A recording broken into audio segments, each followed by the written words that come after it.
और मैं थोड़ा सा प्रोग्रेसिव राइटर्स के हवाले से जो हमारे नौजवान हैं उनको बताता चलूँ कि प्रोग्रेसिव राइटर्स या अंजुमन तरक्की पसंद मुसन्निफिन की तारीख तो तकरीबन 100 साल पुरानी।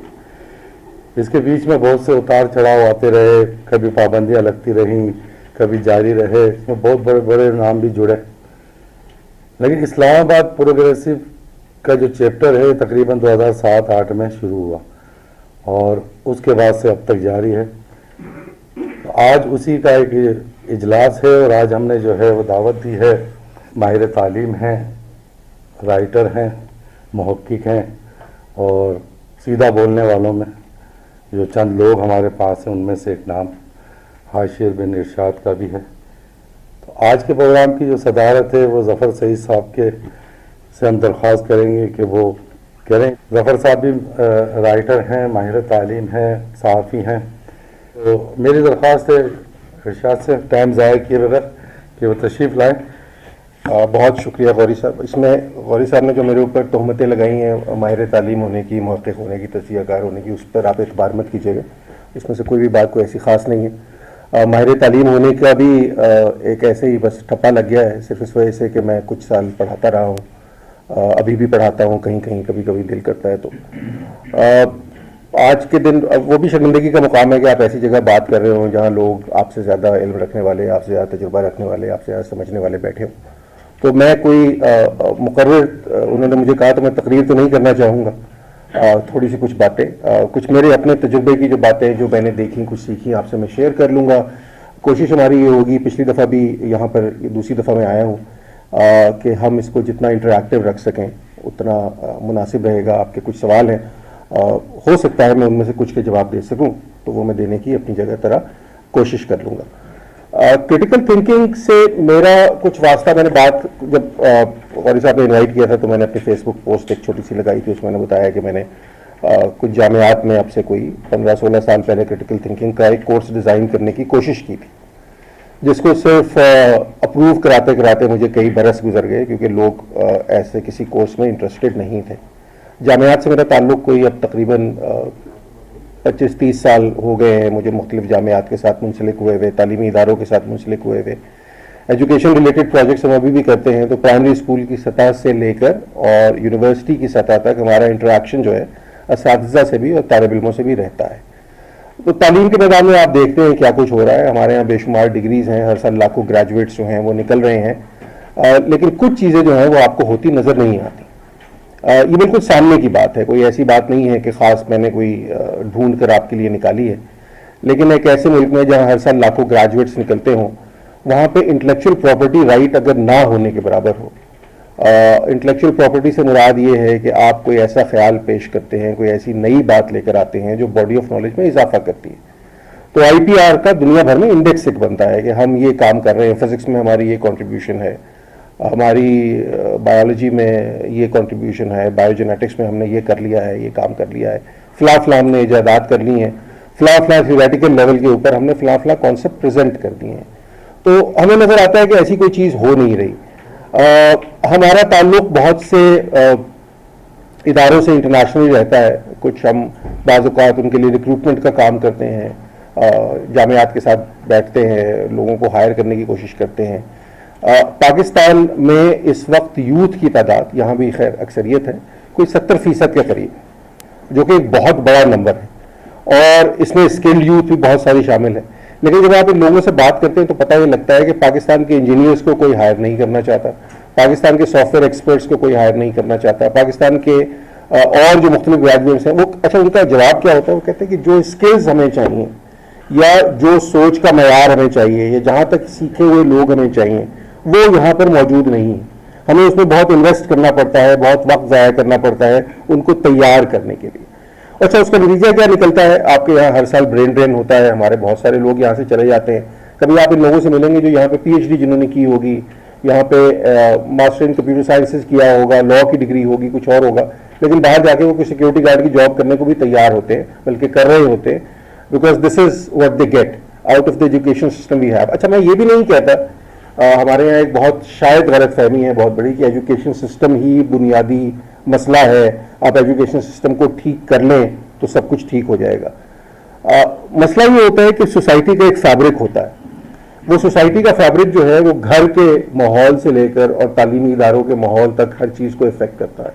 हत्ता है कि आपकी क्रिकेट टीम को भी वही फैब्रिक जो है वो इफेक्ट कर रहा होता है। उस फैब्रिक का जो भी उसके कॉन्सिक्वेंसेज होते हैं या उस फैब्रिक का जो भी रिएक्शंस होते हैं या उस फैब्रिक से जुड़ी हुई जो भी चीज़ें हमारे मामूलात में दाखिल हो जाती हैं, उनका परतब आपको हर जगह नज़र आता है, हर जगह वही चीज़ आपको ट्रांसलेट होती नज़र आती है। तो अगर फुकदान आपको क्रिटिकल थिंकिंग का नज़र आएगा तो तालीमी इदारों में भी नज़र आएगा, वो मदरसों में भी नज़र आएगा, वो अस्पतालों में भी नज़र आएगा, वो घरों के अंदर भी नज़र आएगा। सबसे पहले आपके अपने इर्द गिर्द का माहौल जहाँ से बच्चा बड़ा होना शुरू होता है। और मैंने पहले भी शायद बात की थी, हमारे यहाँ मुशर्रफ साहब के दौर में एक तालीमी इनकलाब की थोड़ी सी बाज़गश सुनाई दी, जिसमें डॉक्टर अताउर रहमान उसको बहुत इंस्ट्रूमेंटल थे, लेकिन उनका जो ख्याल था वो ये था कि हम जामियात का मयार अगर ठीक कर देंगे तो गोया सब कुछ ठीक हो जाएगा। अच्छा, ये अपनी जगह एक ख्वाब ख्याली है। उनसे जब ये बात की गई कि यार आप नीचे से क्यों नहीं बात करते, बात करने वाला मैं ही था, एक इंटरव्यू उनका किसी ज़माने मैंने लिया था एक टेलीविज़न के लिए, तो उन्होंने कहा देखिए श्रीलंका में भी बड़ी लिटरेसी है और बांग्लादेश में भी बड़ी लिटरेसी है, लेकिन वहाँ कोई तब्दीली नहीं आई। तो ये उनके एग्जैक्ट अल्फाज थे कि ये घास फूस इफेक्ट है नीचे वाला, हम ऊपर से चीज़ें ठीक करेंगे। अच्छा, ऊपर से चीज़ें ठीक करने का नतीजा ये निकला, आपको पता होगा कि हमें बाज़ वक़्त बड़ी खुशनुमा पैकिंग में बड़ी बदनुमा चीज़ें मिलती हैं। हमारे यहाँ से जो एक्सपोर्ट करते हैं लोग, वो बहुत दफ़ा पता लगता है कि कंटेनर के अंदर गली सड़े फल डाल के उन्होंने बेच दिए, टूटे फूटे कपड़े जो हैं वो उन्होंने गारमेंट्स के नाम पे एक्सपोर्ट कर दिए। तो बाहर से आप जितनी मर्जी खुशनुमा पैकिंग कर लीजिए, अगर फल गड़ सल गया है तो वो फल गला सड़ा ही होगा।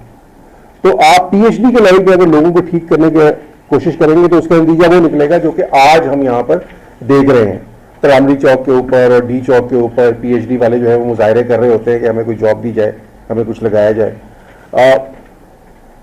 जामियात के मयार के लिए HEC ने, खैर अब तो वो क्राइटेरिया उन्होंने मुअत्तल कर दिया है, बट वो क्राइटेरिया ये था कि हर साल कितने रिसर्च पेपर प्रोड्यूस हो रहे हैं। अच्छा, रिसर्च पेपर थोक के भाव से प्रोड्यूस होते हैं हमारे यहाँ, अल्लाह का बड़ा शुक्र है, हर कोई रिसर्च पेपर लिखने में ताक है, लेकिन उस रिसर्च पेपर को या इम्पैक्ट फैक्टर्स के ऊपर देखते हैं तो उसका कोई इम्पैक्ट फैक्टर जर्नल्स के अंदर ना वो नजर आते हैं आपको, ना उसका कोई इम्पैक्ट आपको नजर आता है। एलोन मस्क ने एक दफा कहा था कि ये जो रिसर्च पेपर है ना, लाइब्रेरियों की अलमारियों की जीनत बनने के लिए लिखे जाते हैं, तो हमारे यहाँ तो लाइब्रेरियों की अलमारियों की जीनत भी नहीं बनते ये। अच्छा, ये सारा कुछ जो है, मेरा अपना ख्याल ये था कि ये शुरू करते हैं हम जहां से कहानी शुरू करते हैं, वो एक छोटे बच्चे की कहानी होती है। जो ऑर्गेनाइज्ड एजुकेशन सिस्टम है दुनिया भर में, ये सिर्फ पाकिस्तान का मसला नहीं है, it is not meant to promote curiosity, it is meant to kill curiosity. आपके लिए कुछ सांचे डिफाइन कर दिए जाते हैं और कोशिश की जाती है कि हर एक को उसी सांचे में ढालकर निकाल दिया जाए। 5, 6, 7, 8 आपने मुख्तलिफ तरह के सांचे बना दिए, अब उसी के अंदर आपको घुसाना है और बना के निकालना है। अब जो इंसान है वो कोई सयाल मादा तो नहीं है कि जिस बर्तन में आप डालेंगे उस तरह का वो ढल जाएगा। हर एक शख्स की अपनी शख्सियत है, उस शख्सियत की कहीं डेफिनेशन हो नहीं पाती। एक बड़ी मशहूर बात है, आइंस्टाइन से शायद मंसूब की जाती है कि अगर आप एक बात 6 साल के बच्चे को नहीं समझा सकते तो इसका मतलब है आप में वो बात समझाने का सलीका आपके अंदर मौजूद नहीं। ये 6 साल का बच्चा या 5 साल का बच्चा जब हम कहते हैं, एक स्कॉलर की बात जब हम नहीं करते, तो ये क्यों कर रहे होते हैं? इसलिए कि आपका जो बच्चा है वो सबसे ज्यादा क्यूरियस स्पीशीज है। आपका एक नॉर्मल 4-5 साल का बच्चा है, वो दिन में 200 सवाल पूछता है। आप में से कुछ लोग हैं जो मेरे से उम्र में थोड़े कम होंगे, कुछ लोग हैं जो मेरे से उम्र में बड़े होंगे। जब हम इस उम्र को पहुंचते हैं तो हमारी सवाल पूछने की जो सलाहियत है वो तकरीबन खत्म हो गई होती है। हम दिन में 2 सवाल भी नहीं पूछते, जवाब देने को हम तैयार होते हैं। मेरे जैसे लोग हमेशा खड़े हो जाते हैं, हम बताएंगे आपको कि जवाब क्या है, लेकिन हमें पता नहीं होता कि सवाल क्या है। सवाल हमने ना सुने होते हैं, ना सवाल हमने सीखे होते हैं। छोटे बच्चे के सवालों के साथ आप क्या सलूक करते हैं, क्रिटिकल थिंकिंग कहाँ फौत होना शुरू होती है, जब आप छोटे बच्चे को ये बताते हैं कि सवालों के जवाब उसे नहीं ढूंढने चाहिए। बहुत सी जगह ये कदगन लग जाती है। कभी ये कदगन जो है ऐसे मौके पर लगती है जब आप सकाफती मज़ाहिर के हवाले से कोई बात कर रहे हैं, कभी आप सोशल स्टैंडर्ड्स के हवाले से कोई बात कर रहे हैं, कभी आप अखलाकियात को समझने की कोशिश कर रहे हैं, कभी आप अकीदे को समझने की कोशिश कर रहे हैं। तो बहुत सी जगह चूंकि जवाब नहीं होता, या जवाब जो होता है, अगेन वही बात है कि वो जवाब इस काबिल नहीं होता कि 6 साल के बच्चे को दिया जा सके, क्योंकि आप उसे समझा नहीं सकते। हमारे लेवल पे आगे तो आप बहुत से मुजरद तस्वुरात को बहुत से खुशनुमा लफ्जों के लिबादे पहना लेते हैं, इसे हम वर्ड प्ले कहते हैं। बहुत सारी फलसफियाना गुफ्तगू हो जाती है, उसके अंदर से जब आप पानी में मदानी वाली चलाने वाली बात है, बहुत सारे बड़े बड़े पैराग्राफ्स, बड़ी बड़ी कहानियों के अंदर से आप चीज़ निकालें तो सब्सटेंस कोई नहीं होता। हमें बहुत भारी भरकम बातें करने का बहुत शौक है और बहुत से माशरों में शौक रहा, लेकिन सब्सटेंस क्योंकि उसके अंदर नहीं है, इसलिए 6 साल के बच्चे को आप वो बात सिखा नहीं सकते या समझा नहीं सकते। जो बात आप उसे नहीं समझा सकते वो आप किसी को नहीं समझा सकते।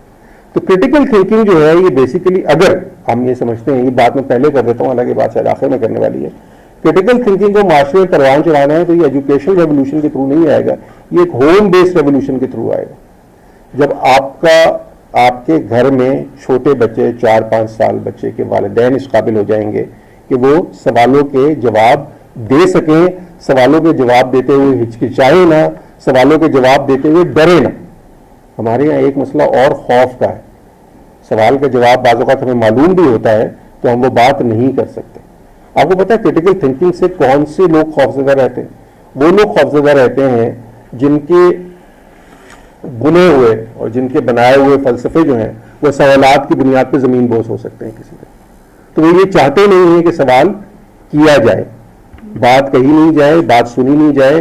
जो बात, हमारे एक दोस्त हैं वो एक लफ्ज़ इस्तेमाल किया करते हैं, उनको बहुत पसंद है कि तयशुदा अमूर। ये तयशुदा अमूर पे पता नहीं क्यों आपको गुफ्तगू करने का शौक है। अच्छा, ये कौन तय करेगा कि तयशुदा अमूर क्या है? मेरी ज़ाती राय में एब्सोल्यूट ट्रूथ नाम की कोई चीज़ एग्जिस्ट नहीं करती। There is no such thing which is absolutely true.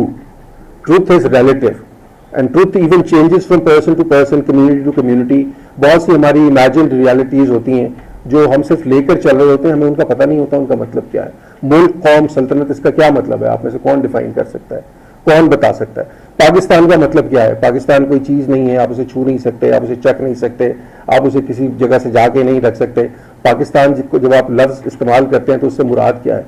वो आइडियोलॉजीज जिनकी बुनियाद पर जिन्हें आप नज़रियाती सरहदें अपनी कहते हैं, उन नज़रियाती सरहदों की तश्कील जो है वो किस बुनियाद पर होती है, कहाँ पर होती है, कौन करता है? उन नज़रियाती सरहदों का तहफ़्फ़ुज़ करना क्यों इतना अहम हो जाता है कि उसके लिए हम सवाल को मार देते हैं?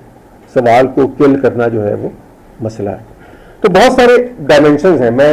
चूंकि मैंने क्रिटिकल थिंकिंग कोर्स का हवाला दिया था, कल बहुत सारे लोगों ने उस पर बात की, क्रिटिकल थिंकिंग का कोर्स पढ़ाते हैं तो वो क्या होगा कोर्स? तो मैं ज़ाहिर है यहाँ कोर्स तो पढ़ाने आया नहीं, अवल तो मेरी उतनी बिसात नहीं कि मैं आप लोगों को कोर्स पढ़ा सकूँ, लेकिन वो खैर 40-45 घंटे का एक कोर्स होता है। हम सिर्फ यहाँ पे सिर्फ क्रिटिकल थिंकिंग कैसे पैदा की जा सकती है या क्रिटिकल थिंकिंग को कैसे सपोर्ट किया जा सकता है या क्रिटिकल थिंकिंग क्यों एब्सेंट है, उसके ऊपर हम थोड़ी सी बात करना चाहेंगे। मैं कुछ छोटी मोटी मिसालें देख के मुख्तलिफ वालों से, आप लोगों ने सुनी हुई मिसालें, कुछ चीज़ें हम उसके अंदर उसके हवाले से हम बात कर लेंगे। मिसाल के तौर पे हमारे यहाँ अखलाकियात जो है उसको एक ख़ास कॉन्टेक्स्ट में देखा जाता है। अखलाकियात के ऊपर पैमाने तय कर दिए जाते हैं कि ये अखलाकी पैमाने हैं। अगेन एक और बड़ी मशहूर कहावत है कि the biggest tragedy in human history is when morality is hijacked bye religion. तो चूँकि हमारे यहाँ रिलीजियस बेस्ड अखलाकियात हैं तो इसकी वजह से एक बहुत बड़ा मसला खड़ा हो जाता है। मसला क्यों खड़ा हो जाता है? बिकॉज रिलीजियस फिलासफी जो है वो अपनी जगह बहरहाल एक जामिद फिलासफी है, उसके अंदर तगय्युर की गुंजाइश असूली तौर पर नहीं हो सकती, क्योंकि वो अपनी जगह जो आप क्लेम कर रहे हैं, मैं उसको क्रिटिसाइज नहीं करता, बट जब आप क्लेम कर रहे हैं कि ये एब्सोल्यूट ट्रूथ है, ये डिवाइन ट्रूथ है, ये कहीं से नाजिल हुई है, ये बिल्कुल ठीक है, तो फिर उसके अंदर गलती का इम्कान नहीं रहता। तो एक दायरा खींच दिया गया है, आपने उस दायरे के अंदर रहते हुए बात करनी है। इखलाकियात के ऊपर आप सवाल कैसे उठाएंगे? एक बड़ा पुरानी एक एक्सरसाइज है जो अब भी बहुत दोहराई जाती है, 1872-1875 की पुरानी एक्सरसाइज है, वो अभी तक बहुत से स्कूल्स में पढ़ाई जाती है, जिसे हम कहते हैं ट्रॉली प्रॉब्लम्स।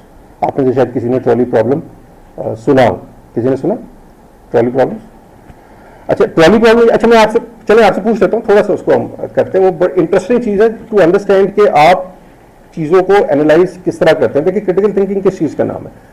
क्रिटिकल थिंकिंग किसी चीज़ का नाम नहीं है। क्रिटिकल थिंकिंग बेसिकली एनालाइज करने का, सिंथेसाइज करने का इंफॉर्मेशन का नाम है, और उस इंफॉर्मेशन की बेस पे आप डिसीजन ले सकें। तो बहुत दफ़ा हमें अपने आप से सवाल पूछना पड़ता है कि जो डिसीजन हम ले रहे हैं, अच्छा डिसीजन डेली लाइफ में आप 1000 डिसीजन ले रहे होते हैं। मैंने आज ये नीले रंग की शर्ट पहनी है, एक डिसीजन है। मैंने किस कलर के मोजे पहनने हैं ये एक डिसीजन है, आपने इसमें मेमोरी कार्ड कितने जीबी का डालना है ये एक डिसीजन है। इस डिसीजन की बुनियाद जो है वो कोई इन्फॉर्मेशन बनती है। जब इन्फॉर्मेशन किसी डिसीजन की बुनियाद नहीं होती वो डिसीजन नहीं कहलाता, वो जुआ कहलाता है, क्योंकि आपके पास कोई इन्फॉर्मेशन नहीं, आपको आउटकम का कुछ पता नहीं, आप तुक्का लगाते। तो वो जो आमिर लियाकत साहब कहा करते थे मुसलमानों तुक्के लगाओ, तो चूंकि हमारी कौम में तुक्के लगाने की आदत बहुत है, हम इन्फॉर्मेशन की बुनियाद पर फैसला नहीं कर रहे होते। Again coming back to the trolley problem, थोड़ा सा इंटरैक्टिव उसको लेके चलते हैं, थोड़ी सी हम बात करते हैं। ट्रॉली प्रॉब्लम ये है कि आप फर्ज कर लीजिए एक जगह खड़े हैं और एक ट्रॉली आ रही है, हैवी ट्रॉली है जिसके ऊपर रेलगाड़ी की पटरी है, जिसके ऊपर कुछ लोग एक वो आगे से एक फोर्क बन रहा है जिसमें या तो ट्रॉली लेफ्ट जा सकती है या ट्रॉली राइट जा सकती है। ट्रॉली जो है वो इस वक्त अगर आप रास्ता चेंज नहीं करेंगे तो ट्रॉली राइट पे चली जाएगी जहां 5 लोग बंधे हुए हैं। अब मैड साइंटिस्ट हैज एक्चुअली, हम एज्यूम कर लेते हैं एक्सपेरिमेंट में 5 बंदे वहां बांधती हैं, दूसरी जगह पे एक बंदा जो है वो बंधा हुआ पड़ा है या खेल रहा है कुछ कर रहा है। आप कर ये सकते हैं कि आप कांटा खींचें और ट्रॉली 5 लोगों की तरफ जाने के बजाय एक शख्स की तरफ चली जाए। आप में से कितने लोग कांटा खींचेंगे? सचमुच मैंने सवाल किया, आप जवाब दे सकते हैं। मतलब ट्रॉली जा रही है, आप अगर कांटा नहीं खींचेंगे 5 लोग मर जाएंगे, अगर आप कांटा खींच देंगे तो एक बंदा मरेगा। क्या करेंगे आप?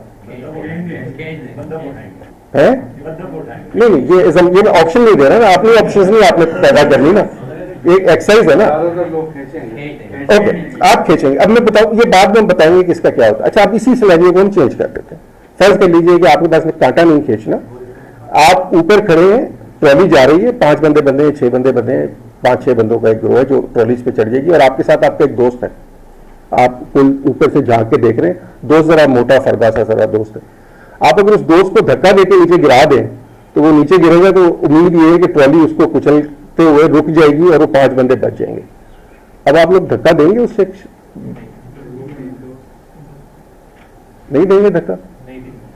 अच्छा, कि धक्का देने के बजाय सिर्फ एक लिवर पुल करना हो जिससे वो उसके पैरों के तले से जमीन निकल जाए और वो ट्रॉली पर जा गिरे और उसको ट्रॉली जो है वो उसकी टकरा कर रुक जाए, फिर आप करेंगे? अभी भी नहीं कर रहे। इसमें और पहले सिनेरियो में फर्क क्या? फर्स्ट करें आपका दोस्त नहीं है, अननोन सा आदमी, इसमें और पहले सिनेरियो में फर्क क्या हुआ? You were killing 1 person, you saving 5। Why is it different now? हाँ, कोई रिलेशन नहीं, कोई रिलेशन नहीं। धक्का देना, हाँ, ये समझ रहे हैं उसको सिस्टम मार रही है, मतलब वो क्योंकि और इसको हम सिस्टम नहीं मार रहे, कांटा आपके हाथ में। आप 2 मिनट में आपने अपना सिनेरियो थोड़ा सा चेंज कर लिया। मैं और इसकी आपको मैं सॉरी ये तो गिर जाएगा। अच्छा, मैं आपको इसकी 10 मिसालें और दे सकता हूँ। मिसाल के तौर पर फर्ज कर लीजिए एक टूरिस्ट हैं, वो गए हैं किसी जगह गार की सैर करने के लिए, गार के बाद जो है और गार में फंस गए।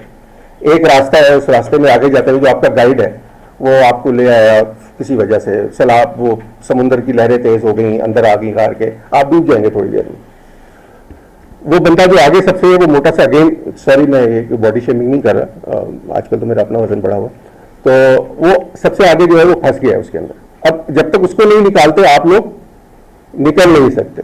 उसको निकालने का सिर्फ एक ही तरीका, 20 लोगों का ग्रोह है, उसको निकालने का एक ही तरीका है कि आपके पास एक डायनामाइट स्टिक है, उसके नीचे लगा के उसको उड़ा दें तो वो मर जाएगा और बाकी 20 लोग बच जाएंगे। Would you do that? आप में से कुछ लोग कर लेंगे, कुछ लोग नहीं करेंगे। Now replace that person with may be a pregnant women. आपके पास डायनामाइट नहीं है, आप खंजर है, उससे आप उसको मार लेंगे, हो सकता है बच्चा बच जाए, हो सकता है ना बचे, क्या हो सकता है बच्चे चले, बच्चे को बचा लेते हैं, एक ही जान जाया करते हैं। Would you do that? Now again you know चीजें चेंज हो गई। एक और ले लेते हैं एग्जांपल। आप एक डॉक्टर हैं, आपके पास वही जो ट्रॉली वाला एक्सीडेंट हुआ है ना, उसी के लोग आपके पास आए हैं, मरे नहीं अभी, वही 5 लोग, ठीक है, मैं लिंक कर देता हूँ। किसी को इस वक्त फौरी तौर पे उन्हें, अब ये खैर थोड़ी सी ओवर सिंप्लीफाइड सी है, but let's go about it. उनको किसी किस्म के इम्प्लांट्स की जरूरत है, इंफ्यूजन की जरूरत है, आप कर सकते हैं। किसी का गुर्दा चला गया, किसी की आंख चली गई, किसी का ही चला गया, ना आपने किया तो थोड़ी देर में मर जाएंगे। दूसरे कमरे में एक और बंदा है जो कि एक नॉर्मल पेशेंट है आपका, बेचारा दांत निकलवाने आपका आया है, या मे बी कोई और कोई जख्म की सिलाई कराने आया है, वो जनरल एनेस्थीसिया में, बट उसके आज़ा आप उन 5 लोगों के आज़ा को लगा सकते हैं। Would you kill that 1 person and save those 5? Again जो पहला सिनेरियो था ना, अभी भी उसमें और उसमें कोई फर्क नहीं है असूली तौर पर। 19वीं सदी के अंदर एक बाकायदा, अब ये डॉक्यूमेंटेड वाकया है, एक जहाज जो है, टाइटैनिक नहीं लेकिन एक और जहाज जो है वो एक बर्फानी तोबे से टकराकर डूब गया था। लाइफ बोट को 30-35 लोग एक लाइफ बोट पे थे, इसमें कैप्टन ऑफ द शिप भी था। ये रियल इवेंट है। तो थोड़ी देर बाद वो अंदाजा हुआ कि वो लाइफ बोट जो है 25 लोगों के लिए बनी है, 30-35 लोगों के लिए। उसने कहा कि कुछ लोगों को हमें समुंदर में फेंकना पड़ेगा वरना सारे मर जाएंगे। एंड इवेंचुअली वोटेड, ये वो सारा कुछ आपस में बड़ी बहस ये कर करके बिलाखिर कैप्टन के कहने पर 4 लोगों को समुद्र के सपुर्द कर दिया गया। उसमें उन्होंने किया बूढ़े आदमी को फेंकना है, बच्चे को फेंकना है, किसी को नहीं, बाकी लोग बच गए। जो लोग मर गए थे उनके लड़ाई टीम ने बाकायदा जब ये सारी कहानी सामने आई तो उन्होंने कैप्टन के ऊपर मुकदमा कर दिया। कैप्टन को आप सही समझते हैं, आप गलत समझते हैं? आप जाइएगा, आप गूगल कीजिएगा, मैं आपको नहीं बता रहा कि इसकी डिसीजन क्या थी। But how is it different from the first concept? जो पहला कॉन्सेप्ट है ना, जहां आप 5 लोगों को बचाते हैं एक की कुर्बानी देकर, ये हम यूटिलिटेरियन कॉन्सेप्ट है। हमारे यहाँ ये बहुत प्रमोट किया जाता है यूटिलिटेरियन। ये एक छोटी बुराई को एक्सेप्ट कर लें, बड़ी बुराई को छोड़ दें। वो कहा है, वो एक और साहब ने इसके बदले में कहा था कि when you are choosing lesser of the 2 evils you don't realise that you are still choosing the evil. That's the problem.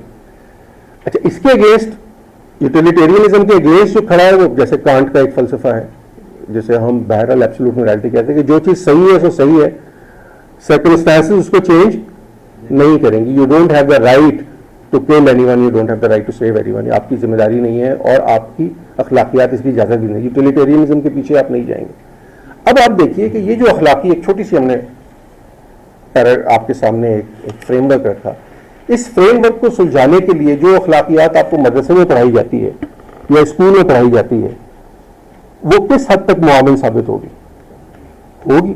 क्या उसके पास इसका कोई जवाब है? क्या उसके पास इसका कोई सोल्यूशन है? कोई सोल्यूशन नहीं। तो अखलाकियात को, किसी भी किस्म के अखलाकी फ्रेमवर्क को एब्सोल्यूट समझना जब आप शुरू कर देते हैं तो बेसिकली आप बहुत सी चीज़ों, बहुत से मसाइल का आप खुद शिकार हो जाते हैं, क्योंकि ये सारे जवाब आपके पास नहीं होते। ये सारे जवाब, चूंकि पानी जरा ले सकता हूँ, ये सारे जवाब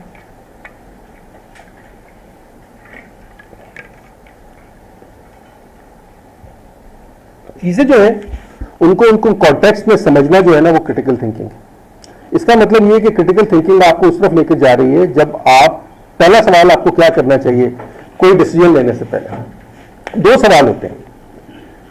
पहला सवाल जो होता है उसको हम कहते हैं कंप्लीटनेस, दूसरा सवाल है जिसे हम कहते हैं टाइमलीनेस। पहला सवाल आप ये करते हैं, क्या इंफॉर्मेशन मुकम्मल है मेरे लिए डिसीजन लेने के लिए? मेरा अगला सवाल आपसे ये कि क्या इंफॉर्मेशन कभी भी मुकम्मल हो सकती है? इंफॉर्मेशन कभी मुकम्मल नहीं होती। That's where the timeliness come. You have to take a decision at a given point in time.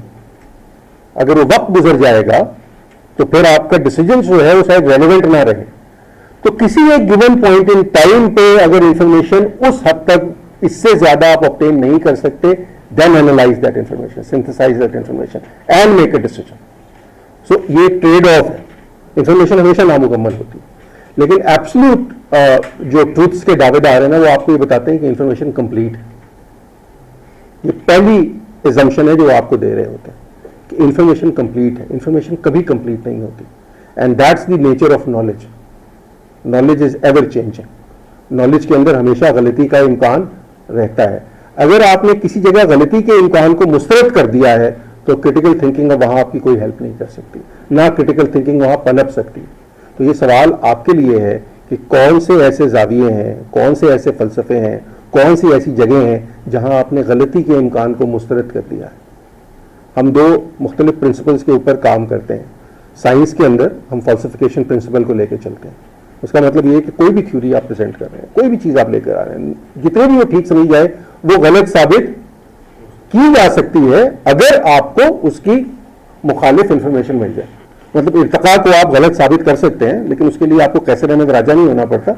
उसके लिए बहरहाल आपको बायोलॉजी के अंदर कोई डिग्री करनी पड़ेगी, कोई जेनेटिक्स के अंदर कोई काम करना पड़ेगा, कोई पीयर रिव्यू जर्नल्स के अंदर कोई चीजें पब्लिश करनी पड़ेंगी, आपको 25-30 साल डार्विन में गुजारे थे, आपको भी गुजारने पड़ेंगे। कहीं आपके पास एविडेंस लानी पड़ेगी।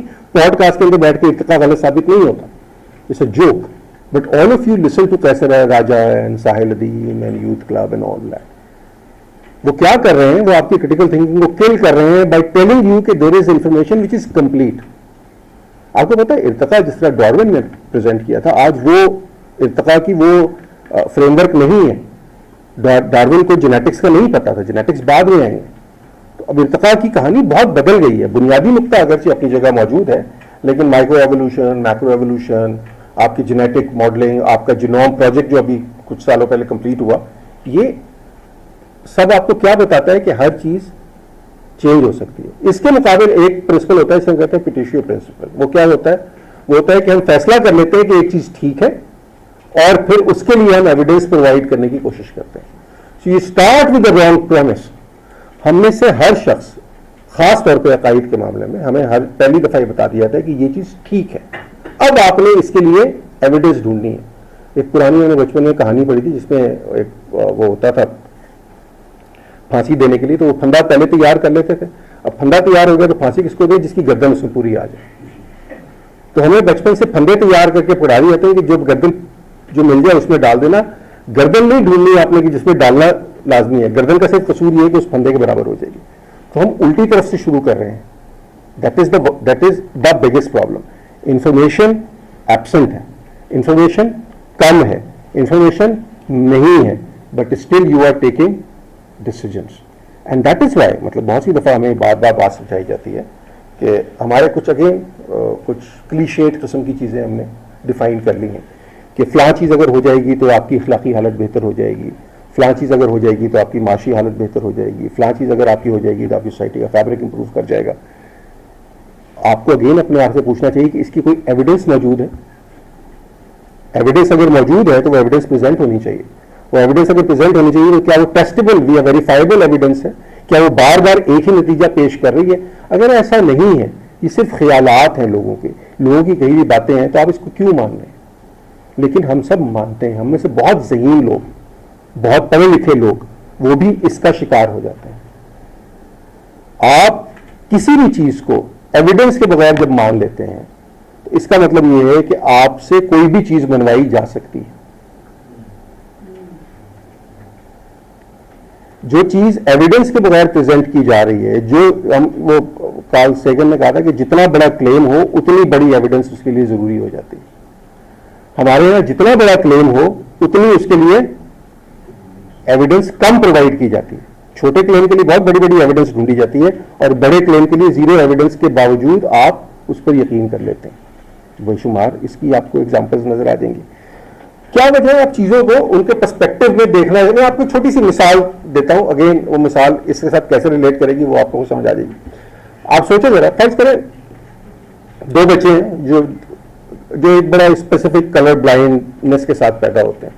अच्छा, कलर ब्लाइंडनेस ये नहीं होती, बट मैं एक टेस्ट केस के तौर पे आपको प्रेजेंट कर रहा हूं। एक को सबज सुर्ख नजर आता है, दूसरे को सुर्ख जो है वो सबज नजर आता है। That's it. They are born with this, क्या कहना चाहिए, syndrome, born with this anomaly, ये उनका मसला है। बड़े हो गए, 20 साल के 30 साल के हो गए, जाते हैं एक इशारे पे, दोनों अपनी गाड़ियों पे जा रहे हैं,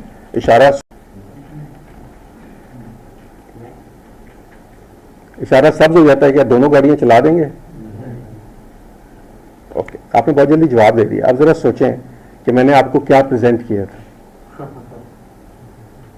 ओके, अब मुझे बताइए, दोनों इशारे पे गाड़ी रोक, इशारा सुर्ख होता है, दोनों गाड़ी क्यों रोकेंगे?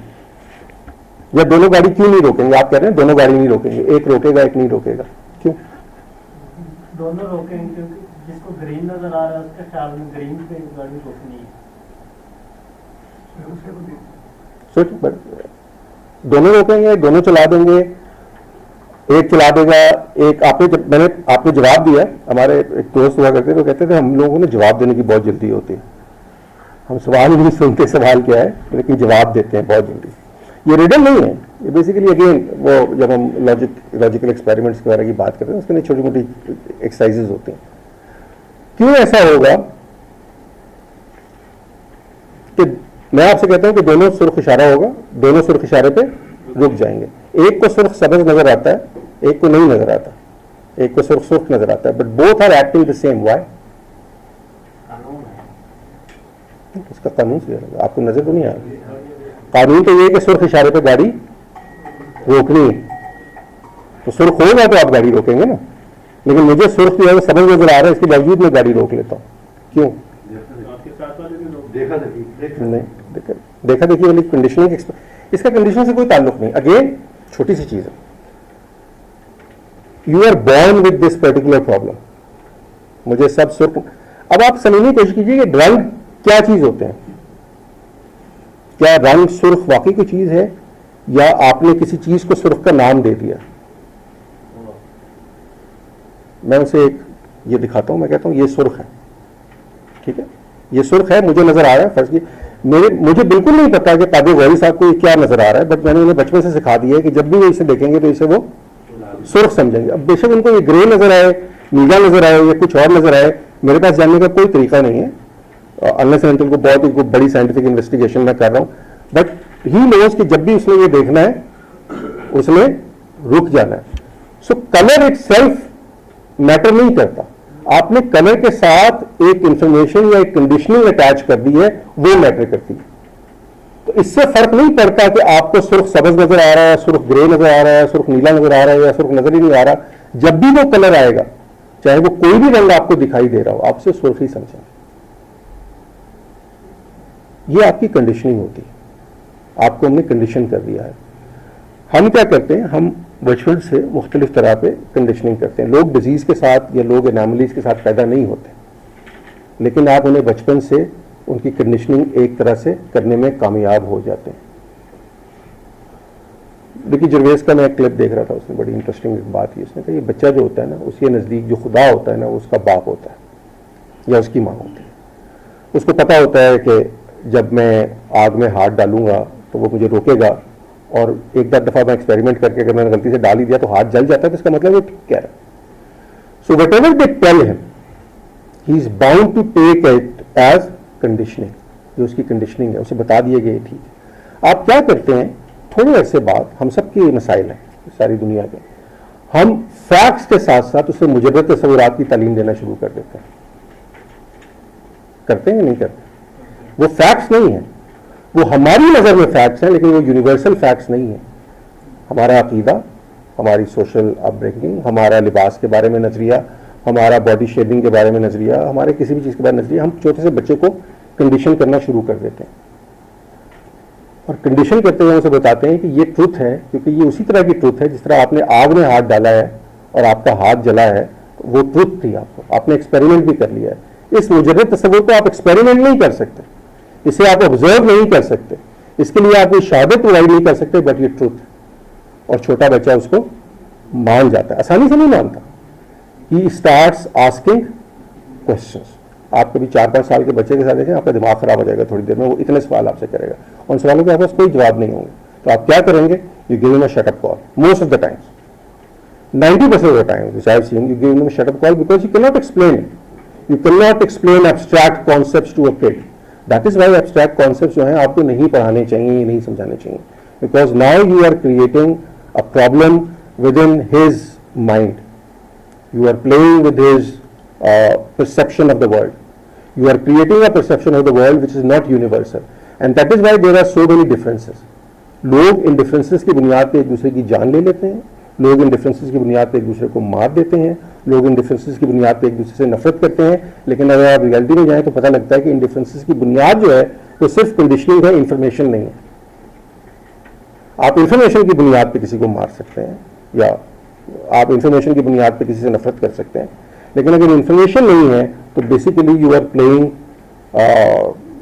Relay machine with your life. It's more like a gamble daily basis पे। आप खुद सोचें, चीज़ों को चूज करने के लिए आप दुकान में जाते हैं, अब कितनी 1200-1300 रुपए की शर्ट आती होगी, उस 1200-1300 रुपए की शर्ट के लिए दुकान में मौजूद हर शर्ट को आप संभालते हैं, and then you choose a shirt.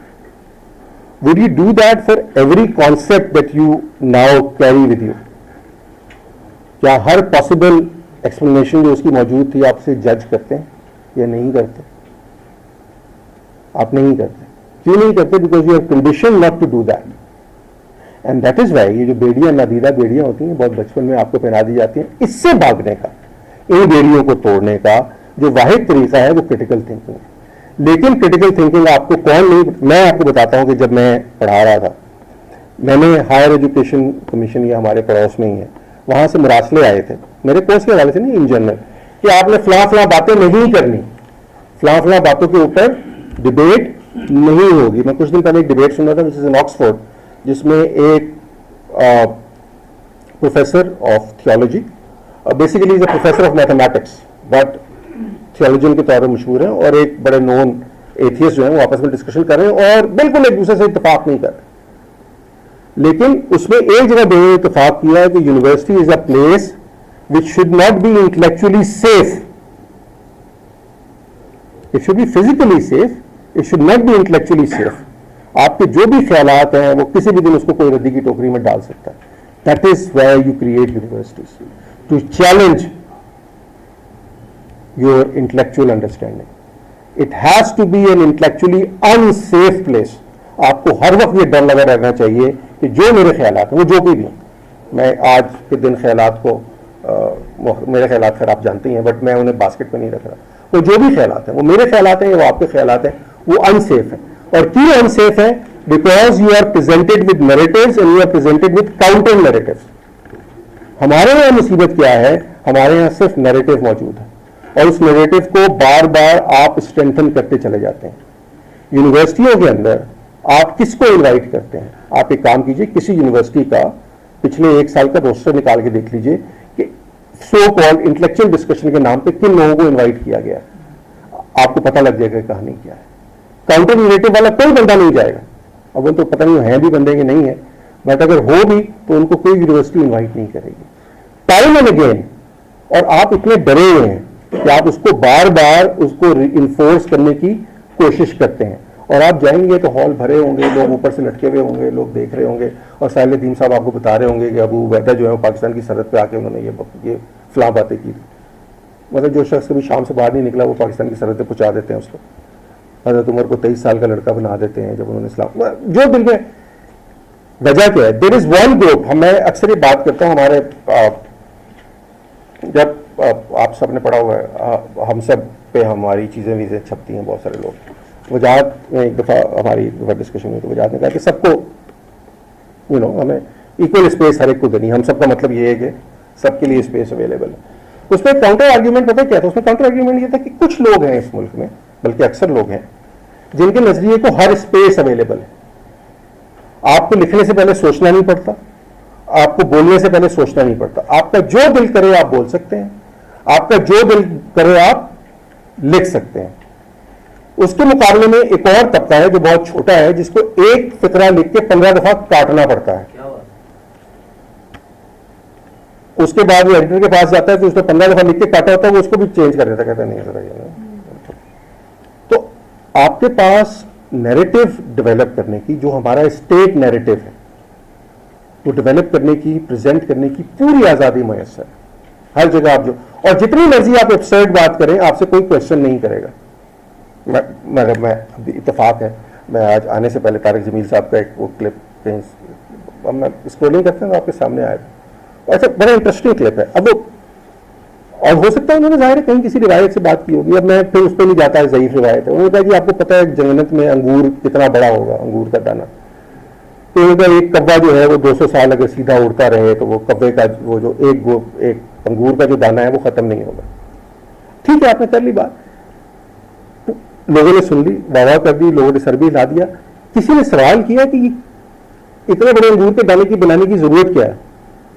मतलब फर्ज कर ली ना, जन्नत है, मान लेता हूँ जन्नत है, फर्ज कर ली फिजिकल जन्नत है, आप भी वहाँ मौजूद है, मैं भी वहाँ मौजूद हूँ, मैं 6 फुट का हूँ, 5 फुट 11 इंच का हूँ, आप 5 फुट 8 इंच के हैं, आप हम जमीन के पुत्र से बड़े अंगूर के दाने का करेंगे क्या? What can be possibly do that? या हमें इतना हमें अच्छा उसको बराबर करने के लिए शायद हमें भी उतना ही बड़ा कर दीजिए। ये साइज, अच्छा वजह क्या है? बिकॉज देयर इज, हमारी एसोसिएशन जो है ना साइज के साथ एक बड़ी डिफरेंट किस्म की, हमें बड़ा साइज जो है ना वो इंप्रेस करता है। तो आपने जहां जहां चीजों को बहुत बढ़ा चढ़ा के बयान करना है वहां साइज भी आप उसका बढ़ा देते हैं। That is all, it does not make sense, it is not logical. उसमें क्या होता है,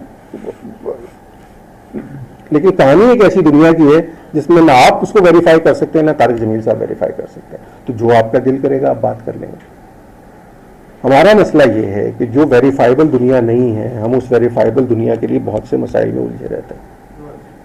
जो वेरीफाइबल टेस्टेबल दुनिया है वहां पे हम चीज़ों को बदलने के लिए में इंटरेस्टेड नहीं होते।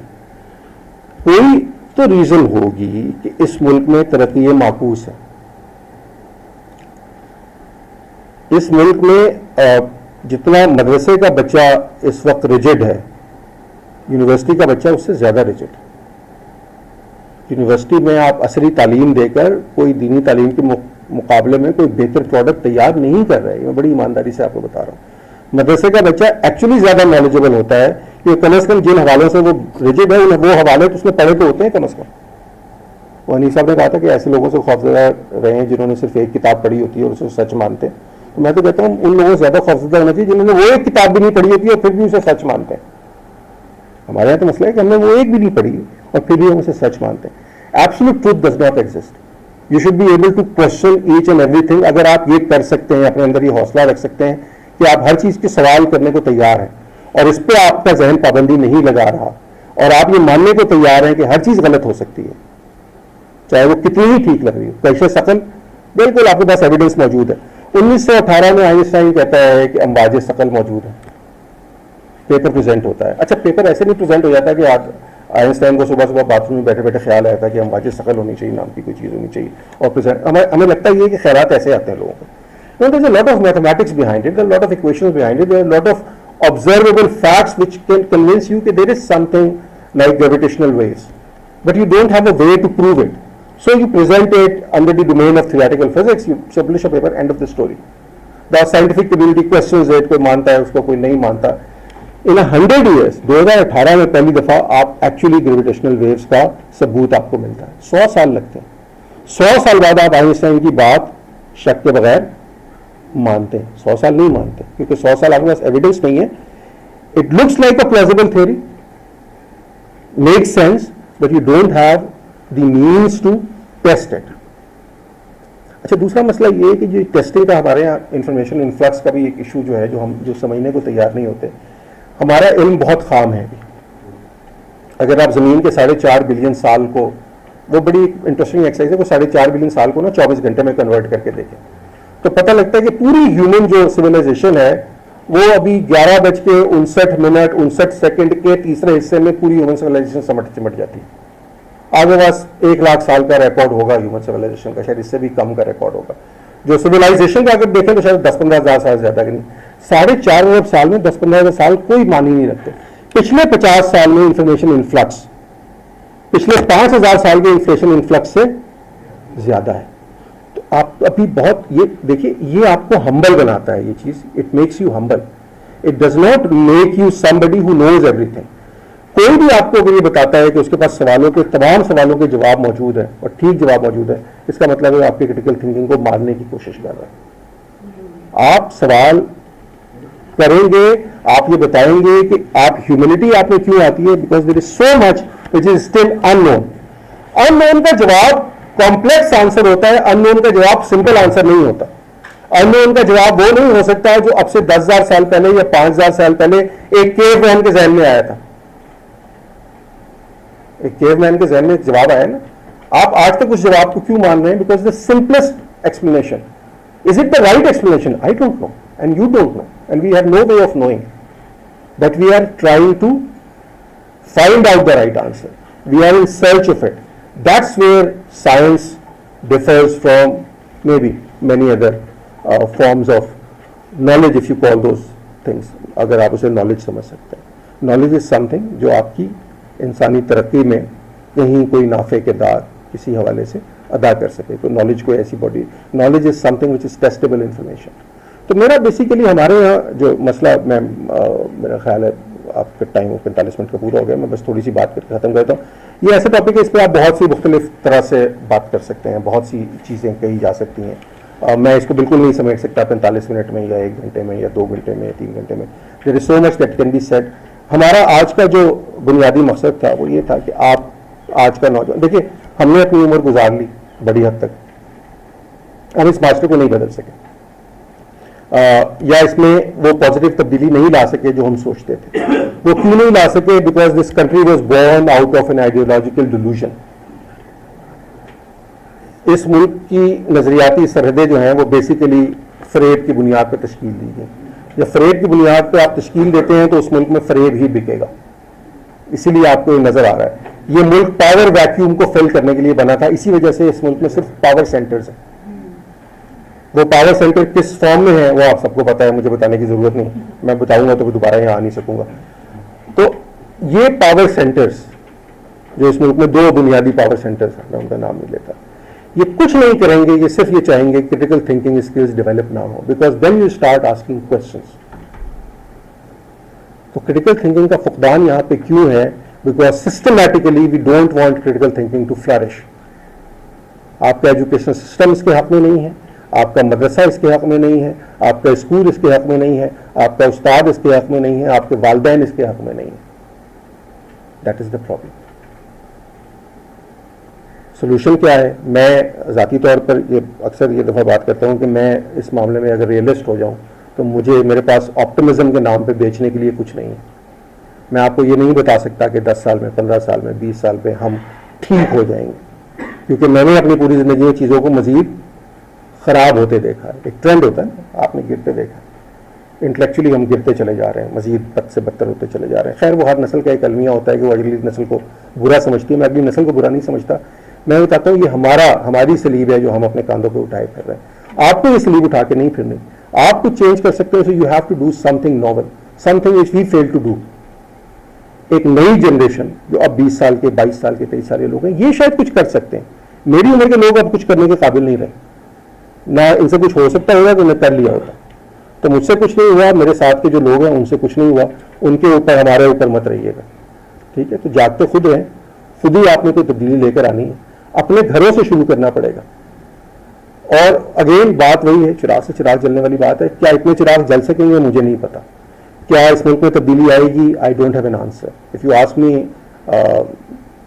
ट्रूथफुली, तो वो कहते हैं ना कि light at the other side of the tunnel. तो light at the other side of the tunnel is of an incoming train, जो बेसिकली अभी आपके ऊपर वो ट्रॉली की तरह चढ़ने वाली है थोड़े दिनों में।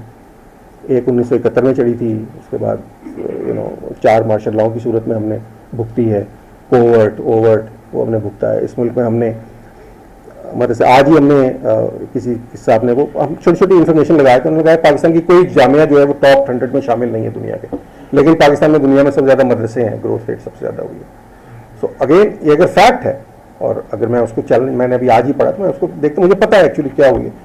बट अगर मदरसे इतने ज़्यादा हैं और दीन की तालीम इतनी ज़्यादा, तो फिर कम से कम जो हमारे मसाइल हैं वो दीन की दूरी की वजह से तो नहीं है, कहीं और है। लेकिन क्या मदरसा जड़ है मसाइल का? मेरा ख्याल है प्राइमरी स्कूल जड़ है आपकी मसाइल की। मेरा ख्याल है घर आपके मसाइल की जड़ है। कॉग्निटिव डेवलपमेंट पर जब तक आप तवज्जो नहीं देंगे, आप एक शऊरी दिमाग को चेंज नहीं कर सकते। आप में से बहुत से लोग मेरी बातें आज सुनेंगे, हो सकता है इसके ऊपर आप तनकीद करें, इसके ऊपर आप तहसीन करें, इसमें से कोई माने कोई इसको ना माने, लेकिन इस एज में बदलना, इस एज में चेंज को एक्सेप्ट करना और मुश्किल हो जाता है। जितने जैसे जैसे आप बड़े होते जाते हैं, आपकी चेंज का एजेंट बनने की या चेंज को मैनिफेस्ट करने की जो सलाहियत है वो कम से कम होती जाती है। You can change when you are 7 years old, when you are 8 years old, when you are 4 years old। You start from the very beginning. आप देखें कि आपने अपनी अगली नस्ल को क्या देना है। आपने उन्हें मुजर्रद तस्वुरात सिखाने, आपने उन्हें इंफॉर्मेशन के नाम पे वो सौदा बेचना है जो टेस्टेबल वेरीफाइबल नहीं है, और आपने उसे सच मानने पर मजबूर करना है। तो फिर आप सच्चाई का हुलिया बिगाड़ देंगे बहुत बचपन से। सच्चाई का हुलिया जब एक दफ़ा बिगड़ जाता है तो फिर उसको ठीक करना बहुत मुश्किल हो जाता है। So that is the problem. हमारे यहाँ होम बेस्ड चेंज जब तक नहीं आएगी, आप जो मर्जी कर लें, आप करिकुलम को बदल के देख लें, आप बड़ी बड़ी किताबें लिख लें, आप पॉडकास्ट कर लें, आप इस किस्म के महफिलें कर लें, change is not going to happen. And since I don't see that happening, जो मैं एक्सपेक्ट कहता हूँ आपसे कि होम बेस, हम निकलते हैं ना सड़कों पे। अभी अहमद एजाज साहब हमारे दोस्त बैठे हैं पीछे, हम कुछ अर्सा पहले पंजाब का हमने पूरे एक छोटा सा टूर किया। तो आप शहरों से जरा छोटे शहरों में जाए ना, तो एक चीज़ आपको नजर आएगी, आपको एक तो हशरात वर्ज की तरह लोग सड़कों पे रेंगते हुए नजर आएंगे। There is so many people. आप उनके चेहरे ऑब्जर्व करें, आपको चेहरों पे खुशी नजर नहीं आएगी, चेहरों पे परेशानी है, हर वक्त की परेशानी, माश की परेशानी, बच्चों की परेशानी, पता नहीं किस चीज़ की परेशानी। बट वी एक्चुअली उन्होंने ऑब्जर्व करें, सिर्फ एक साइड पे गुजरते हुए आप ऑब्जर्व करें कि लोगों के चेहरे पे खुशी है कि नहीं है। तो छोटे शहरों में कम से कम, बड़े शहरों में तो चलो फिर कोई फारगुल वो थोड़े से खुशहाल लोग हैं, थोड़े बेहतर लोग हैं, कहीं नजर आती है, यहाँ भी बहुत कम नजर है। लोगों के चेहरे पे खुशी नहीं है। आप लाख कहें जी ये 19वीं सदी का मसला था, आबादी वाली कहानी है, पुरानी हो गई, माल्थस प्रिंसिपल पे हम नहीं चलेंगे, लेकिन आपके मुल्क का एक बहुत बड़ा मसला है। जब आप 10-10 बच्चे पैदा कर रहे हैं, 25 करोड़ की आबादी है, रिसोर्सेज आपके नहीं डेवलप हो रहे, चेंज लाने के लिए रिसोर्सेज तो वही हैं, उनको 25 करोड़ में तकसीम करें और 10 करोड़ में तकसीम करें तो फर्क तो पड़ना चाहिए ना, कि नहीं है। ये बहुत सादा सी मैथमेटिक्स है, मैं बहुत इसकी डिटेल फिलॉसफी के अंदर नहीं जा रहा, उसके ऊपर तनकीद के ऊपर नहीं जा रहा, but this is one big problem. कोई इसको सुलझाने को तैयार नहीं है। हमने एक बना दी है, क्या नाम है जी, बहबूद आबादी की, अल्लाह माफ करे, बहबूद आबादी की वजारत हमने बना दी है, वो पता नहीं वो क्या करती है। तो नाम भी हमने डर के मारे उसका रखा है बहबूद आबादी, मतलब मनसूबाबंदी की वो नहीं है, वो भी बहबूद ही है उसकी। अब बहबूद वो कहते हैं 10 बच्चे हैं तो ये बहबूद है, बहबूद की तो कोई मर्जी, जो मर्जी आप डेफिनेशन कर लें। तो दीज आर द प्रॉब्लम, माशी हालात। मतलब मैं बताता हूँ आपको, मैं आखिरी बात सिर्फ करने लगा। अब से कई साल पहले मैं टेलीविजन के एक प्रोग्राम में, कहीं मुझे बुला लिया गलती से उन्होंने, उसके बाद नहीं बुलाया, तो वो उस वक्त बात हुई थी सी पैक गेम चेंजर के तौर पे।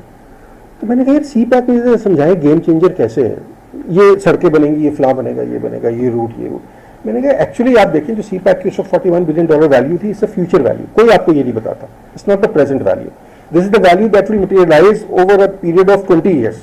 ये तब की वैल्यू, इसे आप प्रेजेंट वैल्यू निकालें तो ये शायद $8 बिलियन वैल्यू रह जाएगी। उसके अंदर से 10%, 9.8% रोड्स पे है। सारी दुनिया आपको बता रही है सीपैक में रोड्स बन गई, 9.8% रोड्स बन गई, 38% क्या है, पावर प्रोजेक्ट्स है। कौन से पावर प्रोजेक्ट्स हैं, कोल प्रोजेक्ट्स हैं।